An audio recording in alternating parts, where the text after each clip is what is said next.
everyone. Today we'll cover essential aspects of conducting a literature review for quantitative research.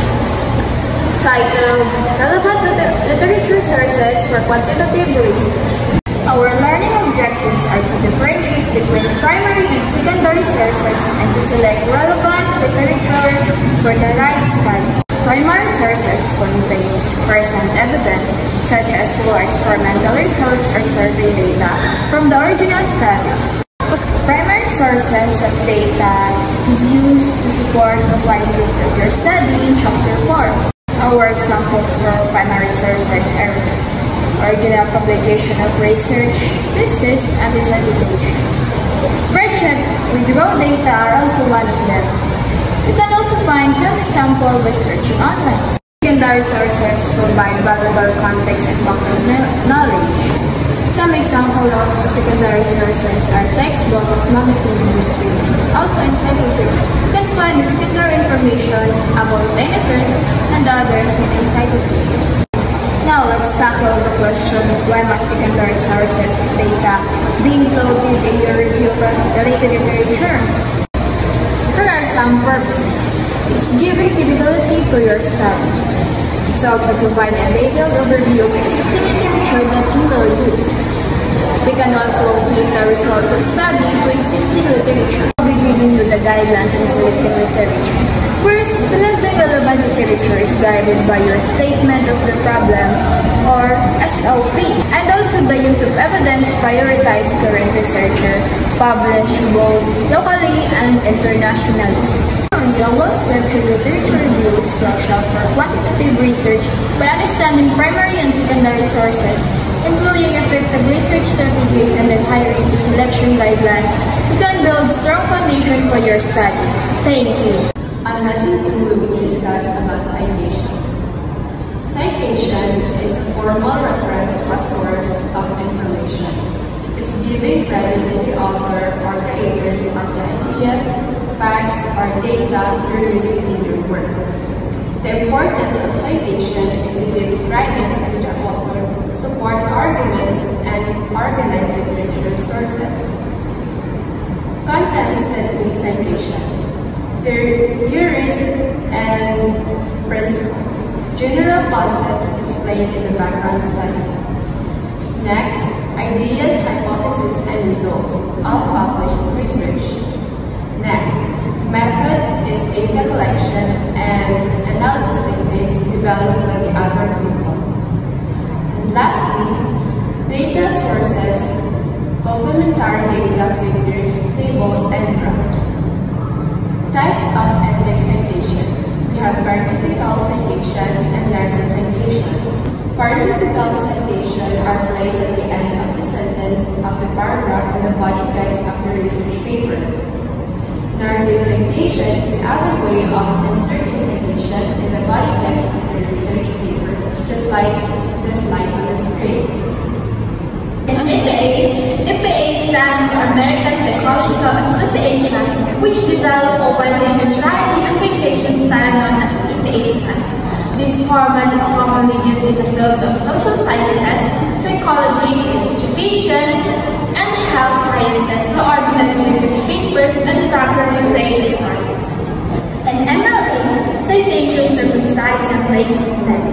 You'll often see the author's last name and the page number in parentheses at the end of your paper. This style makes the focus on the ideas rather than the lengthy footnotes. Now, let's talk about the CMOS or Chicago Manual style. This system is versatile and often used in history, social sciences, and publishing. It offers two systems, the notes and the bibliography system and the order date system. In the screen, we can see the different formatting of CMOS. That's it! Citing sources is simple once you get the hang of it. Respect the work of others and build credibility in your writing. Thanks for watching and happy researching! In Lesson 3, we will learn why summarizing and synthesizing are important for creating a good review of literature. We will also discuss how summarizing is different from synthesizing. In a summary, you will share the key points from an individual source and then summarize another source. While in synthesize, you need to combine the information from those multiple sources. The differences between summary and synthesis: and summary focuses on one source, highlighting key points, and avoids personal analysis. Synthesis combines multiple sources, highlight shared ideas, and include personal analysis. Here are steps in writing a good summary. First, identify if the topic is relevant to your current study. Second, locate the discussion of key concepts and variables based on your topic. Third, summarize the information regarding the idea. In writing a summary, the researcher may focus on the following parts: introduction, methodology, discussion, to trace the development of electoral system and their influence on voting patterns. In synthesizing, literature review, instead of presenting the sources individually, group the ideas by theme and write a cohesive analysis. In making synthesizing, the first thing to do is identify the key arguments or themes relevant to your research.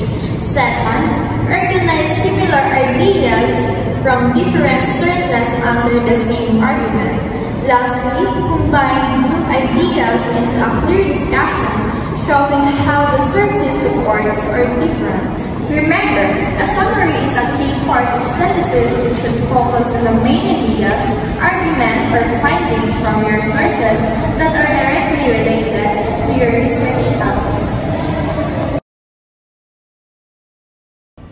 By the end of this lesson, you should be able to identify the key bibliographic details needed to reference list, differentiate between common citation styles, create a properly formatted list of references. Let's get started.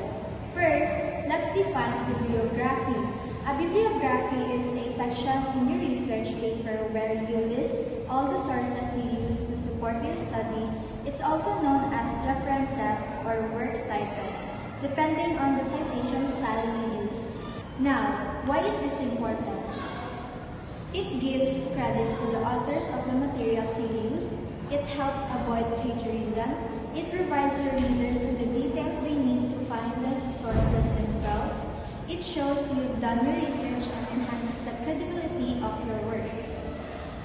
To create a proper references, you'll need to include several key pieces of information.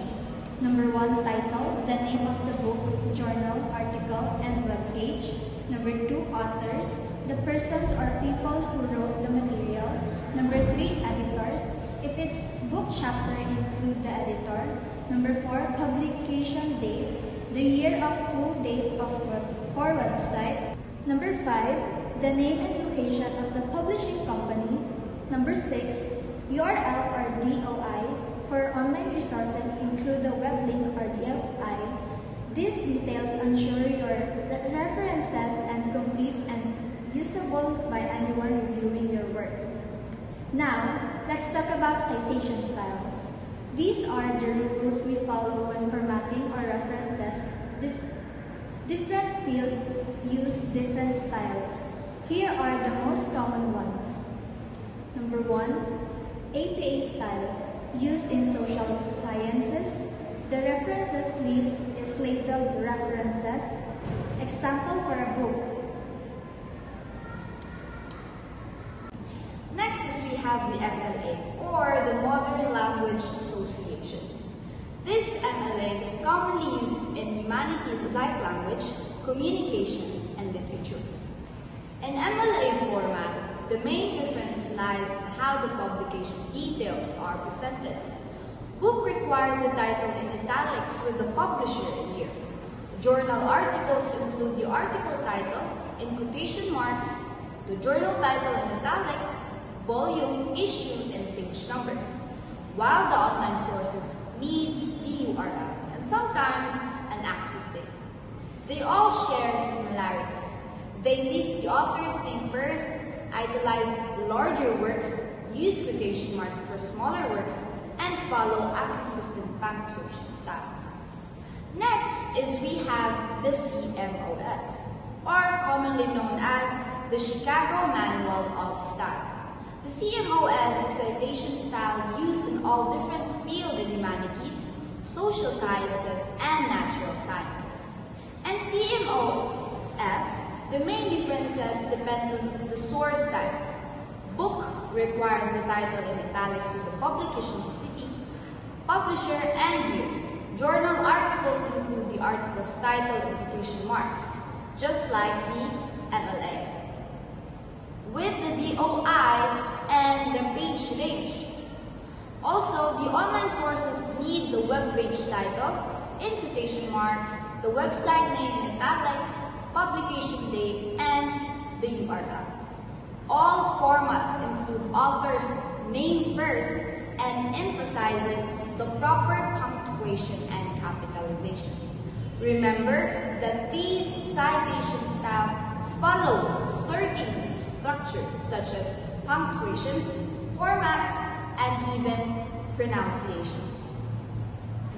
Good day, everyone. I am going to talk about the lesson 5, which is the ethical standard in writing a literature review. So now let's start with ethical standard. What is an ethical standard? Ethical standard is a guide for the researcher in knowing the right and wrong ways in constructing the synthesis of literature sources. There are do and don'ts in writing a literature review. First, you have to collect the relevant literature. Second, summarize important information in the literature. And the most important thing is you have to provide the correct and complete information. So now let's proceed to the don'ts in writing the literature review. Avoid missing relevant citation in literature review. Avoid directly copying the content. And lastly, avoid providing incomplete and wrong information. So now let's proceed to plagiarism. What is plagiarism? The practice of taking someone else's work or ideas. The consequences of doing the plagiarism. In the Republic Act No. 8293 protects the intellectual works and property of people such as books and invention through registered copyrights. There are 4 types of plagiarism. First is direct plagiarism. Direct plagiarism is word-for-word transcription of section of someone else's work. Secondly, inadequate paraphrasing is when the word and phrase you are using are too similar to those of the original source. Third, self-plagiarism means using work that you have already published or submitted for a class. And lastly, incomplete citation. If your citation is incomplete, your reader can find your original source. And how to avoid plagiarism? First, summarizing. Second, paraphrasing. Third, citation. Fourth, avoid self-plagiarism. And lastly, avoid fabricated citation. That's all, and thank you for listening.